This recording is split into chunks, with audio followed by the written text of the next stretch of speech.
So I had a little chicken left over from our Greek dinner, even after everybody helped themselves and took some stuff home, which I love to make extras to bless my family to take a little doggy bag home.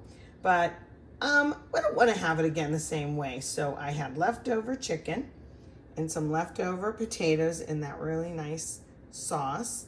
And I peeled a couple carrots, and there's some frozen peas. And guess what I'm gonna do? I'm sure you can guess. I'm gonna use crescent rolls and make sort of like a little pot pie, if you will. But see these carrots, they're gonna take a lot longer because the rest of the stuff will cook lickety split. It's already cooked. So I'm gonna use my little food chopper and make sure the carrots are minced enough. You can do it by hand, but make sure they're minced enough that they will cook in time. Should I do some onion too? Maybe I will. Yeah, I'll mince that up also. I realized when I was getting the onion in a baggie, I had also a little bit of celery left. So I put celery in too. You don't have to, you can add what you like, but we're gonna chop this up so it'll all cook rather quickly. So far, I did chop up the carrots a little bit by hand because this little dumb thing didn't want to work real well. Listen, I heated up the potatoes first. So these would have a running start, if you will. And I'm probably going to add some more broth. And I might even cut up the potatoes, but I just wanted to show you. I'm going to put our good gravy. This was Thane's favorite part of the meal. With everything we had and all those crazy desserts I made and appetizers. This was his favorite part, was the potatoes. I'm just going to do this. Who cares, right? Just chop them in half so they're more bite size. Okay. Do it like that. And like I said, they're already cooked, so this should be good. But see how it's like thick? We're going to add a little, I'll stir it up real good, of course. I'm just going to put the crescent roll crust across the top. But it definitely needs a little more broth. This is a wing it. This isn't really a recipe. This is a cooking with Aunt Shirley every day kind of meal, right? So I am going to use this in a pinch. I like to use this if I don't have any in the freezer already. Let's get a little stock. I might have to thicken it a bit too. And I'll use a cornstarch slurry for that because I want enough gravy. So I just loosened it and now I'll thicken it. I'll just get a little prep bowl like this and put, maybe I'll put milk in it, or else I could put cold water in it. Either one. Just a little bit of the cornstarch. Stir with a fork until it's totally dissolved. And then you can put it in the more hot liquid, if you will. I might cook this a little bit first and then put the crust on, or I could put the crust on now. Gotta think about it. I'll take a look.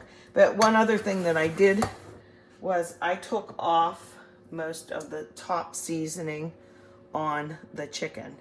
They were chicken breasts, by the way.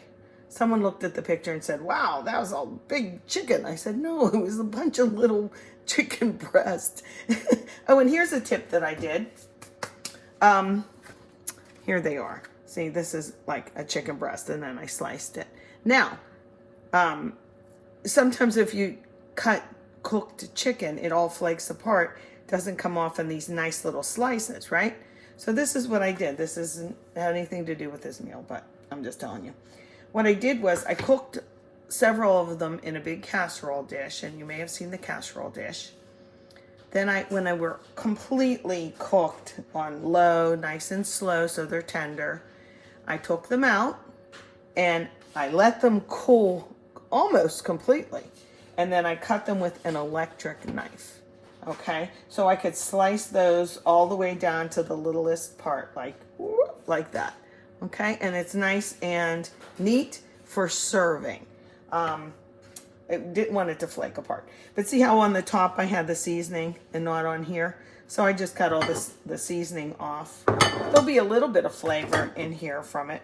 But, and then also this crescent roll stuff, I think I want to roll it out a little bit, like stretch it out a little bit.